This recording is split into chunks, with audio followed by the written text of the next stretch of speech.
இன்னைக்கு நம்ம பார்க்க போறது டாகி நேம்ஸ். திஸ் இஸ் கம்பு சுத்தி கண்ணம்மா கண்ணன். இவன் ஜஸ்ட் மிஸ் ஜாக்கல் ரவி. இவன் தான் பேலன்ஸ் கிங் பாக்கியமணி. இவன் டீசன்ட் டாக் தர்ம லோகேஷ்.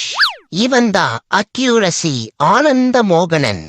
இது ஹை ஜம்ப் ஹென்ரி குமார். இவன் சைடு ஜம்ப் சல்மான் துரை. இவன் தான் பேஸ்பால் பீமபாலன். இவன் தான் ஃபிஷ் ஹண்டர் ஃபீலிக்ஸ் பாபு. இது மார்ஷியல் ஆர்ட்ஸ் மதன கோபால். இவன் தான் ஸ்லிங் ஷாட் சீசர் பாண்டி. இவன் தான் ஸ்டெபிலிட்டி சகாய சூத்திரன். இது பேக் ஃபிளிப் பர்மா பிஜு. இவன் தான் உல்டா உச்சா உலகக்குமரன். இவன் சிங்கர் சரித்திர ஷாஜகான். இவன் தான் டயர் வாக் தனித்துவதாஸ். மற்றும் இவனுக்கு என்ன பேர் வைக்கலான்னு நீங்களே கமெண்ட்ஸ்ல சொல்லுங்க.